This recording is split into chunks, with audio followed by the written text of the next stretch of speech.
नमस्कार मित्रों, मैं आप सभी का स्वागत करता हूं दक्षिणम कंपटीशन क्लासेस में। हम लोग हिंदी के अध्ययन को कर रहे थे और हिंदी के अध्ययन को हम लोगों ने पहले साहित्य को पढ़ा, मेरे 5 खंड 5 वीडियो साहित्य के रूप में, और उसके बाद एक वर्णमाला की आपने वीडियो भी देखी होगी, एक और अपलोड हो जाएगी जल्द ही वर्णमाला की। तो वर्णमाला चैप्टर को हम पढ़ चुके। अब आज का जो हमारा चैप्टर रहेगा उसका नाम होगा संधि। अब संधि चैप्टर को सीखने के लिए आपको वर्णों की आवश्यकता होती है, और वर्ण 3 प्रकार से हमने आपको 2 प्रकार से डिवाइड कराए थे, एक स्वर और एक व्यंजन। तो यहाँ पर भी आप 2 प्रकार की संधियों को मूलतः सीखते हैं, स्वर और फिर व्यंजन, और उसके बाद तीसरे प्रकार की विसर्ग। आइए तो पहले देख लेते हैं कि संधि होती क्या है और संधि को कैसे प्रदर्शित किया जाता है। जैसा कि हम लोगों को पढ़ना है संधि। संधि को इंग्लिश में देखा जाए तो इंग्लिश में कहा जाता है ज्वाइनिंग। जब आप किन्हीं 2 खंडों को जोड़ देते हैं तो उन दोनों खंडों को जोड़ने के पश्चात जो नया एक तीसरा खंड बनता है, इसी को नाम क्या दे दिया जाता है? संधि। आप एक ये और एक ये 2 प्रकार के खंडों को जोड़ रहे हैं, और इन दोनों खंडों को जोड़ने के बाद जो एक नया विकार उत्पन्न हो गया, या इसी विकार को हिंदी में और समझें आप तो उसको परिवर्तन भी कहा जाता है। अर्थात किन्हीं भी 2 खंडों को जोड़ने के बाद जो नया एक परिवर्तन उत्पन्न हो गया, नया एक विकार उत्पन्न हो गया, यही क्या कहलाया? संधि के रूप में जाना जाएगा। अब उसको और डीप तरीके से समझते हैं और ध्यान से समझते हैं कि संधि होता क्या है और संधि को किस प्रकार से डिवाइड किया जा सकता है। आप किन्हीं भी 2 वर्णों को जोड़ दें। वर्ण मैंने आपको जैसा कि पढ़ाया था कि भाषा की सबसे छोटी इकाई वर्ण के तौर पर जानी जाती है। आप एक वर्ण ये लिखें, उसके बाद दूसरा वर्ण लिखें, और उन दोनों वर्णों को आप जोड़ दें। उन दोनों वर्णों को जोड़ने के पश्चात जो नया एक वर्ण विकार उत्पन्न हो जाएगा, इस वर्ण में जो परिवर्तन हो जाएगा, अथवा परिवर्तन ना भी हो, परिवर्तन विकार उत्पन्न हो अथवा ना भी हो, तो जो ये तीसरा वर्ण बना है, यही प्रकृति क्या कहलाती है? संधि के तौर पर जानी जाती है। अर्थात जब भी आपसे संधि की परिभाषा पूछी जाएगी तो आप संधि की परिभाषा क्या लिखेंगे कि वर्णों के मेल से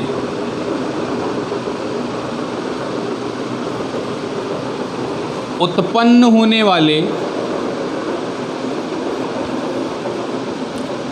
विकार को, विकार का ही दूसरा नाम परिवर्तन होता है, आप चाहें तो लिख सकते हैं। वर्णों के मेल से उत्पन्न होने वाले विकार को क्या कहा जाता है भैया? वर्णों के मेल से उत्पन्न होने वाले विकार को संधि कहते हैं। अर्थात जब भी आपसे संधि की परिभाषा पूछी जाएगी तो आपको इतना याद रखना है कि वर्णों के मेल से 2 वर्ण जब जुड़ जाएंगे और उनसे जो कुछ भी परिवर्तन विकार उत्पन्न होगा, उसको हम क्या नाम दे देंगे भैया? उसको हम संधि का नाम दे देंगे। अब संधि का नाम तो हमें पता चल गया कि किस प्रकार से संधि होती है, या किन प्रकार से वर्णों को हम जोड़ेंगे तो संधि उत्पन्न होगी। अब ध्यान देंगे कि कैसे हम वर्णों को जोड़ते हैं और किन प्रकार के वर्णों को जोड़कर आपको संधि प्राप्त हो सकती है। तो अब देखिएगा, संधि को प्राप्त करने के लिए, संधि को जानने के लिए आपको 3 चीज़ें पढ़ना अति आवश्यक है। पहला है स्वर, दूसरा होता है व्यंजन, और तीसरा होता है विसर्ग। अब ध्यान से समझिएगा, स्वर हमने पढ़ा था वर्णमाला में। कैसा पढ़ा था? आपको ध्यान आया हो तो ठीक, नहीं तो देखिए, छोटा पढ़ा, बड़ा पढ़ा, छोटी पढ़ी, बड़ी पढ़ी, छोटा ऊ पढ़ा, बड़ा ऊ पढ़ा, री से ऋषि पढ़ा, ए पढ़ा, आई पढ़ा, ओ पढ़ा और औ पढ़ा। अंग आ को मूल स्वर नहीं माना गया। तो आ से लेकर औ तक जो कुछ भी स्वतंत्र रूप से लिखा जाता था उसको क्या कहते थे हम लोग? स्वर कहते थे। तो अब पहला हमें क्या पढ़ना होगा? स्वर के साथ पढ़ना होगा। दूसरा हमें क्या पढ़ना होगा? व्यंजन के साथ पढ़ना होगा। व्यंजन क्या होते हैं? इनको छोड़कर वर्णमाला में इनसे बनने वाले जो वर्ण होंगे, का लिखा हो, गा लिखा हो, अंगा लिखा हो, घा लिखा हो, कुछ भी लिखा हो, ये सभी कुछ क्या कहलाता है? व्यंजन के तौर पर जाना जाता है। इसके बाद विसर्ग को मैं भी और डिफाइन कर दूंगा। तो स्वर क्या होता है भैया? कि वर्ण, ऐसे वर्ण जो स्वतंत्र होते हैं, जिनको किसी की आवश्यकता नहीं होती, वो स्वयं बनते हैं, उनकी उच्चारण ध्वनियाँ स्वतंत्र हैं, वह स्वर कहलाते हैं। उसके बाद स्वरों की सहायता से जो वर्ण उत्पन्न होते हैं वह क्या कहलाते हैं? व्यंजन कहलाते हैं। तो ऐसे स्वर और व्यंजन को ही जोड़ना और उनके द्वारा जो विकार उत्पन्न हो जाए उनसे ही बनाने वाली जो खंड होंगे उनको ही स्वर या व्यंजन संधि का नाम दे दिया जाएगा या स्वर या व्यंजन संधि कहा जाएगा। अब पहली संधि का नाम हम डालेंगे तो पहली संधि कौन सी होगी भैया? स्वर संधि के तौर पर जानी जाएगी। या पहली संधि कौन सी होगी? तो स्वर होगी। अब मैंने जैसा कि आपको बताया कि स्वर आ जाए, अब स्वर के बाद फिर से स्वर आ जाए, ये कंडीशन भी है और ये बाउंडेशन भी है, अर्थात ये आपकी प्रतिबद्धता भी है और ये आपकी शर्त भी है कि शर्त तो है ही, साथ में उसको करना भी पड़ेगा। अर्थात स्वर के बाद स्वर आ जाए, अब किसी भी प्रकार से आए, छोटा आ के बाद चाहे बड़ा आ आए, औ आ जाए, ई आ जाए, री आ जाए, कोई भी प्रकार का स्वर आ जाए, तो छोटा आ लिखा हो, बड़ा आ लिखा हो, छोटी ई लिखा हो, बड़ा ऊ लिखा हो, किसी भी प्रकार के स्वर के पश्चात यदि कोई भिन्न स्वर या स्वयं जैसा स्वर आ जाए, मतलब या तो छोटा आ के बाद छोटा आ ही आ जाए या छोटा आ के बाद कोई और स्वर भी आ जाए, तो स्वर के बाद कोई भी स्वर यदि उपस्थित हो जाता है तो उन दोनों के जोड़ से, मेल से एक नया विकार उत्पन्न होता है, एक नया परिवर्तन उत्पन्न होता है। तो जो ये परिवर्तन उत्पन्न हुआ भैया, इसी को हम क्या कह देते हैं? स्वर संधि के तौर पर जानते हैं। आपको विशेष तौर पर याद रखना है स्वर संधि में कि स्वर के बाद मात्र स्वर ही आ सकता है, अन्य वर्ण उपस्थित नहीं हो सकते, अर्थात व्यंजन यहाँ पर लिखा नहीं हो सकता, नहीं तो वह स्वर संधि नहीं रह जाएगी। तो स्वर के बाद यदि स्वर आता है तो उससे उत्पन्न होने वाला जो विकार होगा वो क्या कहलाएगा? स्वर संधि के तौर पर जाना जाएगा। अब आप देखेंगे कि स्वर संधि में किस प्रकार से स्वर के बाद स्वर आता है। पहले तो आप ये सीख लीजिए कि स्वर संधियाँ होती कितने प्रकार की हैं। तो स्वर संधियाँ कितने प्रकार की होती हैं पता है आपको? स्वर संधियाँ भैया 5 प्रकार की होती हैं मूल रूप से स्वर संधियाँ कितने प्रकार की होती हैं? 5 प्रकार की होती हैं। पहली होती है दीर्घ स्वर संधि। कौन सी होती है भैया? दीर्घ स्वर संधि। उसके बाद दूसरी कौन सी होती है? गुण स्वर संधि। पहली दीर्घ और दूसरी गुण स्वर संधि। मेरे साथ अपनी कॉपी पर लिखते जाइएगा, बहुत अच्छे नोट्स आप पर बन के तैयार हो जाएंगे। दीर्घ गुण। इसके बाद वृद्धि स्वर संधि। तीसरी कौन सी है? वृद्धि स्वर संधि। उसके बाद चौथी कौन सी है? यण स्वर संधि। चौथी कौन सी भैया? यण स्वर संधि। और पांचवी कौन सी हो जाएगी? अयादि स्वर संधि। पांचवी कौन सी हो जाएगी भैया? अयादि स्वर संधि। कुछ लोग हम लोगों के साथ ऐसे भी साथी होंगे जिनको नाम याद नहीं होते होंगे। तो पहला दीर्घ, दूसरा गुण, तीसरा वृद्धि, चौथा यण, पांचवा अयादि। दीर्घ, गुण, वृद्धि, यण और अयादि। आप बड़े आराम से उसको याद कर सकते हैं। 5-6 बार इसको पढ़िए, जिनको याद नहीं है उनको अपने आप याद हो जाएंगे। दीर्घ, गुण, वृद्धि, यण और अयादि। तो स्वर संधि हम लोग पढ़ रहे हैं जिसमें स्वर के बाद स्वर आता है और उससे जो विकार या परिवर्तन उत्पन्न होता है वह स्वर संधि कहलाती है। और ये 5 प्रकार की मैंने आपके सामने लिख रखी हैं। पहली दीर्घ स्वर संधि, दूसरी गुण स्वर संधि, तीसरी वृद्धि स्वर संधि, चौथी यण और पांचवी अयादि स्वर संधि के तौर पर जानी जाती है। अब देखो आपको सीखना कैसे है, बहुत ही सरल उसका तरीका है सीखने का। लोग संधि में बहुत ही विचलित और परेशान रहते हैं, जबकि संधि कोई इतना कठिन चैप्टर नहीं है। संधि को सीखना बहुत ही सरल है, बहुत ही आसान है। आप उसको किस प्रकार से सीख सकते हैं? जैसे आप यदि देखें तो संधि सीखने के लिए आपको सबसे पहले क्या सीखना होगा? तो सबसे पहले आपको दीर्घ स्वर संधि सीखनी होगी। अब दीर्घ स्वर संधि आप कैसे सीखेंगे? दीर्घ स्वर संधि सीखने के लिए आपको कुछ वर्णों के विकार, कुछ वर्णों के जोड़, उनके परिवर्तन समझ में आने चाहिए। अब आप उनको कैसे याद रखेंगे? तो देखिए पहला है दीर्घ स्वर संधि। चलिए मैं आपको एक धीरे से एक पहले छोटी सी ट्रिक समझाता हूँ। छोटा आ, बड़ा आ, छोटी ई, बड़ी ई, छोटा ऊ, बड़ा ऊ, री, ए,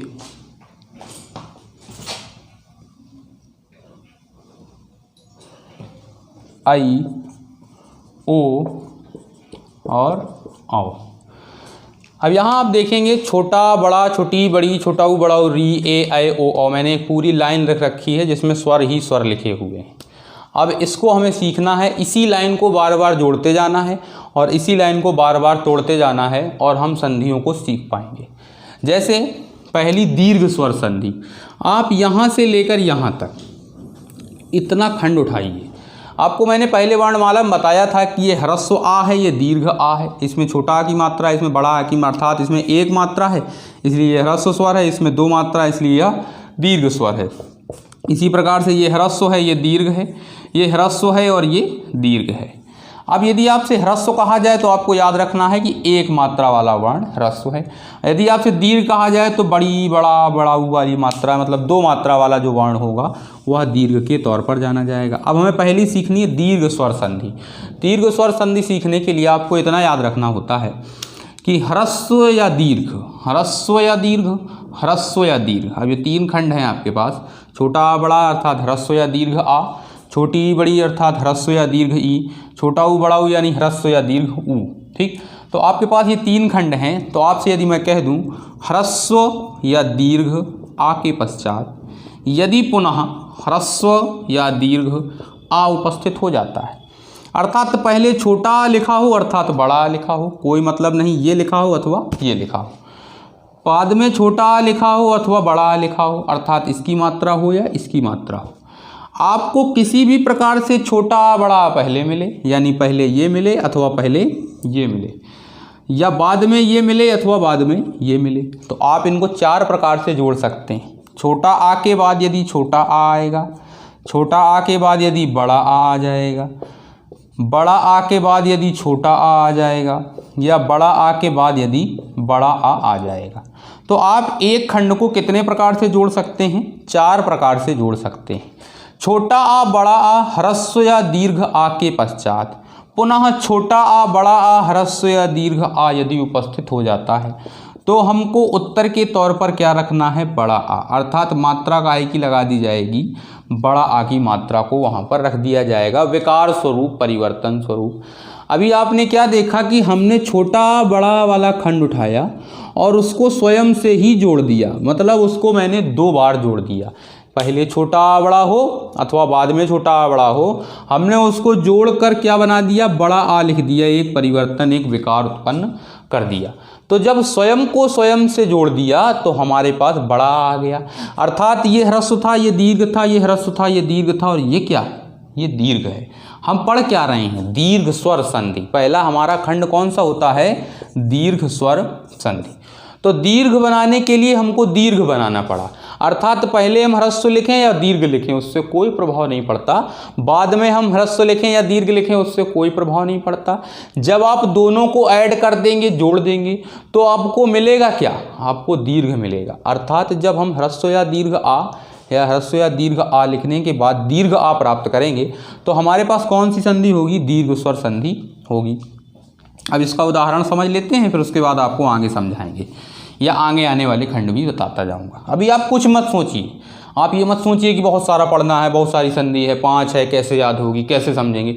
आपको जितना पढ़ाया जाए बस उतना उतना दिमाग में रखते जाइए अभी के अभी, और आपको सब कुछ याद हो जाएगा।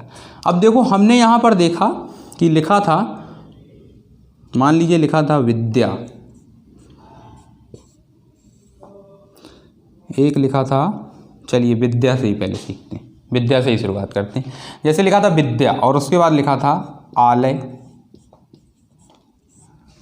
फिर जैसे यहाँ पे लिखा था नव और उसके बाद लिखा था आगत। अब देखो, आपको दोनों में समझना है, समझने का ही फर्क है कि आप उसको कैसे समझेंगे। अब देखो, यहाँ पर विद्या में क्या है? यहाँ पर विद्या में बड़ा आ है और यहाँ पर आलय में आपके सामने ही बड़ा आ लिखा हुआ है। तो बड़ा आ से हम जब बड़ा आ जोड़ेंगे तो बनेगा क्या भैया? बड़ा आ ही बनेगा। अभी हमने आपको बताया कि बड़ा आ से आप बड़ा आ जोड़ोगे तो क्या बनाओगे? बड़ा आ बनाओगे। तो आप सीधे बड़ा आ तो लिख नहीं दोगे, तो आप क्या करोगे? बड़ा आ की मात्रा का प्रयोग करोगे। आपने विद्या लिखा और उसमें आलय जोड़ा तो पूरा शब्द क्या बन गया? विद्यालय बन गया। बस यहाँ से बड़ा आ उठाया, यहाँ से बड़ा आ उठाया, दोनों को ऐड कर दिया और यहाँ पर बड़ा आ बना दिया। अभी लिखिएगा नहीं, समझिएगा, आप जितना ज़्यादा समझेंगे उतना जल्दी आप सीख पाएंगे।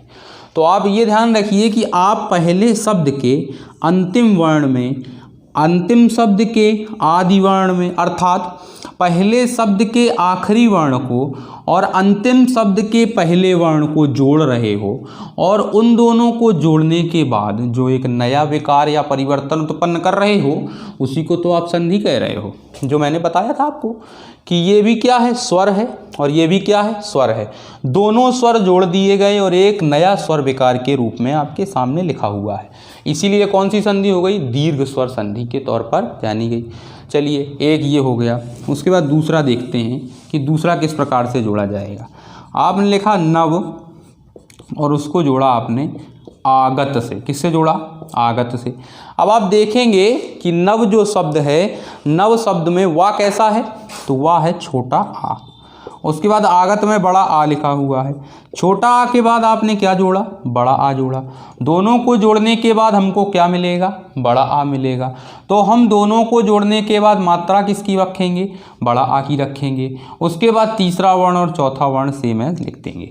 तो हमने ये देखा कि पहले शब्द के अंतिम वर्ण में क्या था भैया, छोटा आ था।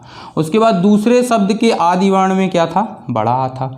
हमने छोटा आ से बड़ा आ जोड़ दिया, क्या मिलेगा हमको, बड़ा आ मिलेगा। आपको ये इक्वेशन याद रखनी है बस, कि छोटा आ के बाद छोटा आ जोड़ेंगे तो भी बड़ा आ, छोटा आ के बाद बड़ा आ जोड़ेंगे तो भी बड़ा आ, बड़ा आ के बाद छोटा आ जोड़ेंगे तो भी बड़ा आ, बड़ा आ के बाद बड़ा आ जोड़ेंगे तो भी बड़ा आ।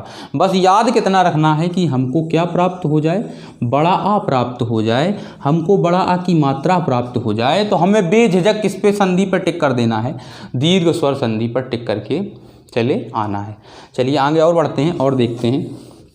जैसे एक शब्द आपको जोड़ने के लिए दूंगा मैं, सेकंड भर में आप जोड़ेंगे, सेकंड भर में। जैसे लिखा है देव और उसके बाद उसमें जुड़वाया जाए आलय। आपने जहाँ तक अपनी कॉपी में आंसर उसका लिख लिया होगा। ये क्या है, छोटा आ है। वाह मत देखिए, वाह के अंतर्गत छुपा हुआ वर्ण कौन सा है, छोटा आ। अब कैसे देखा जाए कि छोटा आ है ये बड़ा है। अगर वाह में बड़ी ई की मात्रा लगी हो तो उसमें क्या है, बड़ी ई है। यदि वाह में छोटी ई की मात्रा लगी होती तो उसमें क्या हो जाता, छोटी ई हो जाती। यदि वाह में बड़ा आ की मात्रा लगी होती तो उसमें क्या हो जाता, बड़ा आ हो जाता। यदि वाह में छोटा ऊ की मात्रा लगी होती तो उसमें क्या हो जाता, छोटा ऊ हो जाता। यदि वाह में बड़ा ऊ की मात्रा लगी होती तो इसमें क्या हो जाता, बड़ा ऊ हो जाता। यदि वाह में ए की मात्रा लगी होती तो क्या हो जाता, ए हो जाता। तो हमें यही तो सीखना है कि इसमें कौन सा स्वर उपस्थित है। इतना तो पहचान लेते होंगे ना, और जो लोग नहीं पहचान पाते उनके लिए हमने ऐसा पूरा करके बताया ताकि आप समझ पाएँ कि इसमें हम पहचानते कैसे हैं कि कौन सा स्वर उपस्थित है। अब देखो जैसे देव लिखा है, अब देव में क्या है, आखिरी वर्ण वाह है। अब वाह में शब्द क्या बन गया, छोटा आ बन गया। अब आपने दूसरा शब्द क्या देखा, आलय। अब आलय में पहला वर्ण क्या है, बड़ा आ, यानी छोटा आ के बाद हम क्या लिखेंगे, बड़ा आ लिखेंगे। छोटा आ के बाद क्या लिखेंगे, बड़ा आ लिखेंगे। छोटा आ के बाद बड़ा आ लिखने पर प्राप्त क्या हो रहा है, तो हमको बड़ा आ प्राप्त होगा। यानी हम जो शब्द बनाएंगे, जो आखिरी वर्ण इसका और पहला वर्ण इसका जोड़ेंगे, उसमें मात्रा किसकी रहेगी, उसमें बड़ा आ की मात्रा रहेगी और सेम एज लिख देंगे। तो शब्द रचना क्या हो जाएगी, देवालय शब्द की रचना हो जाएगी। बस आपको इतना ध्यान रखना है कि शब्द का जो अंतिम वर्ण होगा और इस शब्द का जो पहला वर्ण होगा, इन दोनों को आप भली भांति मात्र जोड़ देंगे और इन दोनों को जोड़ने के पश्चात नियमानुसार जो मात्रा हमको प्राप्त हो रही है वही हम इसमें लगा देंगे और आपको उसमें कुछ भी करने की आवश्यकता नहीं है। चलिए आगे बढ़ते हैं और दूसरा खंड देखते हैं। आपने छोटा बड़ा को छोटा बड़ा से जोड़ा, अर्थात छोटा बड़ा को स्वयं से स्वयं को जोड़ा। मैंने तो 3 खंड अंदर किए थे, आपने तो एक ही जोड़ा है अभी देखो दूसरा खंड आता है, छोटी ई बड़ी ई वाला। अर्थात छोटी ई बड़ी को आपको किससे जोड़ना है, छोटी ई बड़ी ई से जोड़ना है। अब छोटी ई बड़ी ई को छोटी ई बड़ी से जोड़ेंगे तो हमको मिलेगा क्या, तो हमको बड़ी ई मिलेगा। अर्थात पहले छोटी ई लिखा हो, बाद में बड़ी ई लिखा हो तो भी बड़ी ई मिलना है। 4 प्रकार से आप इसको भी जोड़ सकते हैं। जैसे आप अपनी कॉपी में लिखना चाहें तो लिख लें। छोटी ई के बाद यदि छोटी ई होगा तो क्या मिलेगा, हमको बड़ी ई मिल जाएगा। छोटी ई के बाद यदि बड़ी ई होगा तो हमको क्या मिलेगा, छोटी ई के बाद बड़ी ई होगा तो भी हमको बड़ी ई मिल जाएगा। फिर बड़ी ई के बाद हमारे पास छोटी ई होगा तो हमको क्या मिलेगा, तो भी बड़ी ई ही मिल जाएगा।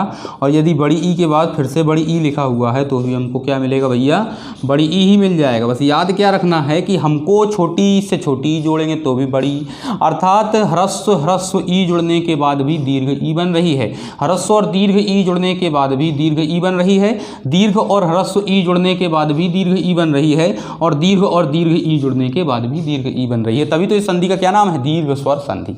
अर्थात आपको ध्यान रखना है कि हम छोटा आ बड़ा से छोटा आ बड़ा जोड़ेंगे तो बड़ा आ छोटा और बड़ा आ से बड़ा आ जोड़ेंगे तो भी बड़ा आ। हमको किसी भी पोजीशन में इन दोनों को स्वयं से यदि जोड़ना पड़ेगा तो हमको प्राप्त क्या हो जाएगा, तो हमको दीर्घ स्वर संधि प्राप्त हो जाएगी। अब आप ध्यान से समझते रहिएगा कि इनको कैसे जोड़ा जाएगा। अब इनको जोड़ने के लिए जैसे मैं लिख दूं रवि और उसके बाद मैं लिखूं इंद्र। अब आप देखो रवि में क्या है, छोटी ई की मात्रा है और इंद्र में क्या है, छोटी ई लिखा हुआ है। अब आप छोटी ई से छोटी ई भैया जोड़ोगे तो आपको क्या मिलेगा, बड़ी ई मिलेगा। तो हमें जो ये आखिरी वर्ण है इसमें मात्रा किसकी लगानी पड़ेगी, बड़ी ई की मात्रा लगानी पड़ेगी। अभी छोटी ई यहाँ से ख़त्म, रा को रा की तरीके लिख दें, आधा ना दामे नीचे रा, शब्द क्या बन गया भैया, रविंद्र शब्द का निर्माण हो गया। बस हमें इतना ही तो याद रखना है कि प्रत्येक शब्द के जो अंतिम वर्ण होंगे, मतलब आदि शब्द के पहले शब्द के अंतिम वर्ण और दूसरे शब्द के आदि वर्ण, दोनों को आप जब जोड़ते हो तो आपको मिलता क्या है, दीर्घ स्वर मिल जाता है। छोटा आ से बड़ा आ बन जाएगा, छोटी ई से बड़ी बन जाएगा, छोटा ऊ से बड़ा ऊ बन जाएगा। आपने रविंद्र को लिखा, अब आप एक शब्द खुद जोड़ेंगे, जैसे लिखा हो कपि और उसमें मैं जुड़वा दूँ ईस। अब आप यहाँ पे देखो पा में क्या है, छोटी ई की मात्रा है और ईस में क्या है, बड़ी ई की मात्रा है। आप ध्यान से देखोगे जब तो छोटी ई में आपने क्या जोड़ दिया, बड़ी ई जोड़ दिया, दोनों को जोड़ के आपको मिलेगा क्या, तो बड़ी ई ही तो मिलेगा। तो पा में मात्रा किसकी लगा दी जाएगी, पा में बड़ी ई की मात्रा लगा दी जाएगी। ये यहाँ से समाप्त हो चुका है। सा को सा की तरीके, का को का की तरीके लिखो, शब्द रचना क्या हो गई, कपीस शब्द की रचना हो गई। और आगे बढ़ेंगे, एक और लिखेंगे इसी के नीचे। मान लीजिए हमने लिखा मुनि और उसमें मैंने जोड़ दिया इच्छा शब्द को। मुनि में किसको जोड़ दिया, इच्छा शब्द को जोड़ा। मुनि में ना में क्या था, छोटी ई थी, इच्छा में छोटी ई है, छोटी ई से छोटी ई जोड़ा, बनेगा क्या भैया, बड़ी ई बनेगा। अब हमें शब्द की रचना तो करनी है, अब ना में मात्रा किसकी लगानी पड़ेगी, तो बड़ी ई की लगानी पड़ेगी।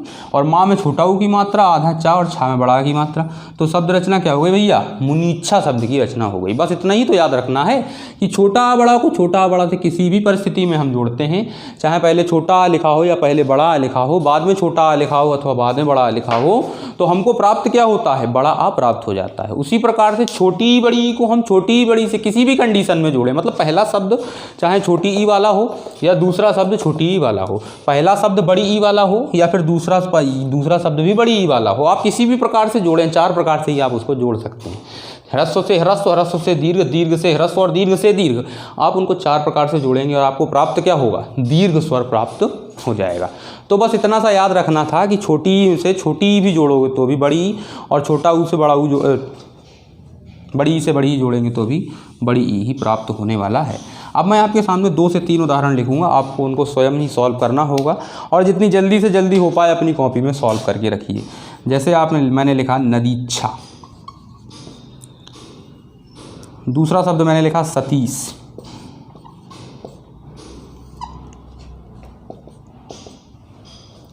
फिर मैंने लिखा मुनीन्द्र। 3 शब्दों को सॉल्व करिए।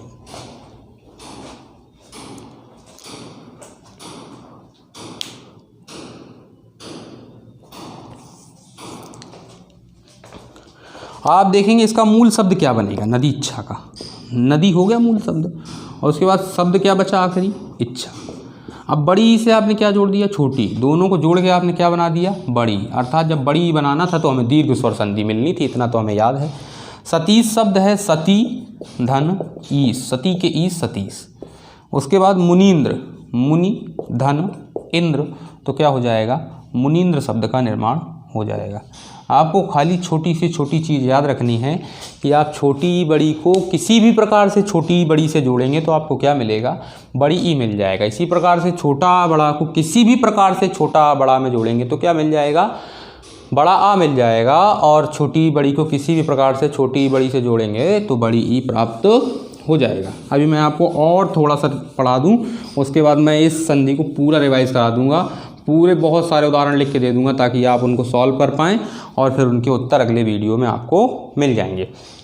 अब जैसे अगला है छोटा ऊ, फिर उसके बाद बड़ा ऊ, यानी ह्रस्व या दीर्घ ऊ, कुछ भी लिखा हो, ह्रस्व ऊ हो या फिर दीर्घ ऊ हो। दोनों को जोड़ने के बाद हमें प्राप्त क्या होगा, बड़ा ऊ प्राप्त होगा। यानी हम पहले छोटा ऊ लिखें फिर उसके बाद छोटा ऊ लिखें तो भी हमको क्या बनाना पड़ेगा, बड़ा ऊ। पहले बड़ा ऊ लिखें फिर उसके बाद छोटा ऊ लिखें, दोनों को मिलकर क्या बनाना पड़ेगा, बड़ा ऊ। पहले बड़ा ऊ लिख दें फिर उसके बाद फिर से बड़ा ऊ लिख दें तो भी मिलकर क्या बनेगा, बड़ा ऊ ही बनेगा। फिर उसके बाद यदि पहले छोटा ऊ लिख दें फिर उसके बाद बड़ा ऊ लिख दें तो भी दोनों को मिलाकर क्या बनेगा, बड़ा ऊ ही बन जाएगा। अब आपको ये छोटी सी चीज़ याद रखनी है कि ज़रूरी नहीं है कि छोटा ऊ बड़ा ऊ, छोटी बड़ी या फिर छोटा बड़ा लिखा मिल जाए आपको मात्राएं लगी हुई मिलेंगी, इस बात का विशेष ध्यान रहे। अब जैसे मान लीजिए मैंने पहला शब्द लिखा वधू, वधू माने तो जानते हैं ना, वधू के बाद उसमें यदि लिख दिया जाए उत्सव तो उसको जोड़ेंगे तो क्या बनेगा, वधूत्सव शब्द का निर्माण हो जाएगा। अभी देखो यहाँ पे छोटा ऊ था, यहाँ पर भी छोटा ऊ था, छोटा ऊ से क्या जोड़ दिया, छोटा ऊ जोड़ दिया, दोनों को जोड़कर क्या बन गया, बड़ा ऊ बन गया। ठीक, उसके बाद आप अगला जैसे देखें, अगला शब्द लिखूँ मैं, अगला शब्द जैसे लिखा जाए भा में बड़ा ऊ की मात्रा भू और उसको जोड़ा मैंने ऊष्मा से।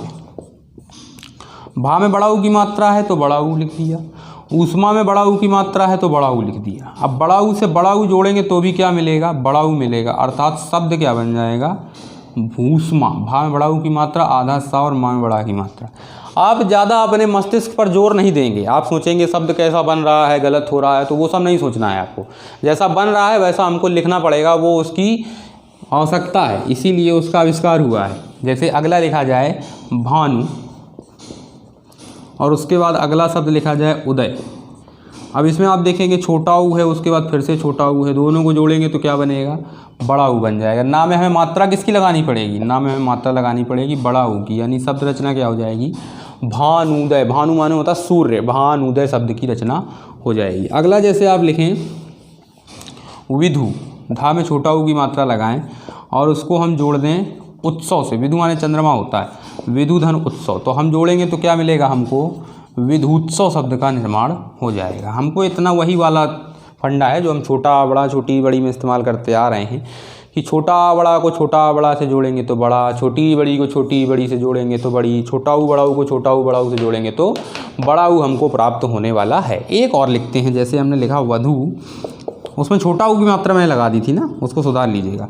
और उसके बाद उसको जोड़ा जाए ऊर्जा से, वधू के बाद आपने क्या जोड़ा, ऊर्जा, तो शब्द रचना क्या हो जाएगी, वधूर्जा शब्द की रचना हो जाएगी। तो छोटा ऊ से आप जब छोटा ऊ जोड़ेंगे तो क्या मिलेगा, बड़ा ऊ मिलेगा, बड़ा ऊ से जब बड़ा ऊ जोड़ेंगे तो क्या मिलेगा, बड़ा ऊ मिलेगा। अर्थात आप किसी भी प्रकार से छोटा ऊ बड़ा ऊ को छोटा ऊ बड़ा ऊ से जोड़ते हैं तो आपको क्या प्राप्त होता है, बड़ा ऊ प्राप्त हो जाता है। एक बार फिर से ध्यान से समझ लीजिए कि छोटा बड़ा को छोटा बड़ा से जोड़ने पर हमको क्या प्राप्त होता है, बड़ा आ यानी दीर्घ आ प्राप्त होता है। छोटी ई बड़ी को ह्रस्व या दीर्घ ई को पुनः छोटी ई बड़ी यानी ह्रस्व या दीर्घ ई से जोड़ते हैं तो क्या प्राप्त होता है, दीर्घ ई प्राप्त होता है। ह्रस्व या दीर्घ ऊ को यदि आप पुनः ह्रस्व या दीर्घ ऊ से जोड़ते हैं तो आपको क्या प्राप्त होता है, बड़ा ऊ प्राप्त हो जाता है। आपको ये खाली 3 खंड याद रखने थे आज के लिए, आज मुझको इतना ही बताना था कि दीर्घ स्वर संधि पढ़ने के लिए आपको आगे की पहले 3 खंड याद करने होंगे। छोटा बड़ा को छोटा बड़ा से जोड़ दीजिए, छोटी बड़ी को छोटी बड़ी से, छोटा ऊ बड़ा ऊ को छोटा ऊ बड़ा ऊ से जोड़ दीजिए। आप जब उनको जोड़ लेंगे तो आप स्वयं ही जोड़कर एक नए शब्द का निर्माण कर पाएंगे, एक विकार उत्पन्न कर पाएंगे, जिससे बनने वाले शब्द क्या हो जाएंगे, दीर्घ स्वर संधि के तौर पर जाने जाएंगे। अब अपनी कॉपी में कुछ होमवर्क लिख लीजिए जिसको आप घर पर करेंगे और सीखने का प्रयास करेंगे। मैं कुछ शब्द लिख दूंगा, उनको आप तोड़ने का प्रयास करेंगे। अगली कक्षा में हम इनको सॉल्व करके रखेंगे। जैसे भावार्थ, विद्यार्थी,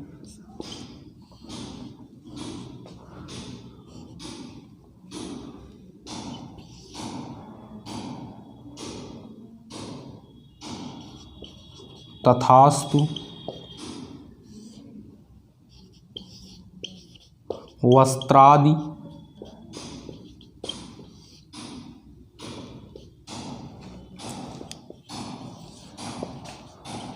नदीस,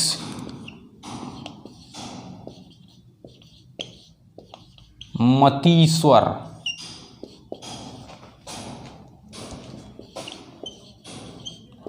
वधूदय,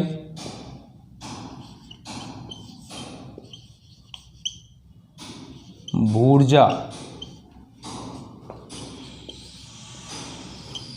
भूत्सर्ग। अब आज आप इतने शब्द सॉल्व करके आएंगे और उनको घर से सॉल्व करके लाएंगे। अगली वीडियो में मैं इनको सॉल्व कराऊंगा। चलिए, तो आज आपके लिए इतना बहुत है। दीर्घ स्वर संधि हम लोगों ने पढ़ी। दीर्घ स्वर संधि में हम लोगों ने जो कुछ भी सीखा उसको आप बहुत भली प्रकार से, बहुत अच्छी तरीके से सीखेंगे और शब्दों को किस प्रकार से जोड़ सकते हैं, शब्दों को किस प्रकार से स्वरों को जोड़ सकते हैं, उसको हम जोड़ना सीखेंगे। आज जितना ज़्यादा से ज़्यादा आप इसका अभ्यास करेंगे उतने जल्दी आप इसको सीख पाएंगे। तो हमने आज एक संधि पढ़ी, दीर्घ स्वर संधि। उसके बाद अगली वीडियो में हम इसके आगे आने वाली जितनी भी संधियाँ हैं उनको जोड़कर लिख पाएंगे। तो अगर आपको ये क्लास पसंद आई हो तो लाइक, शेयर और सब्सक्राइब करना ना भूलें। धन्यवाद।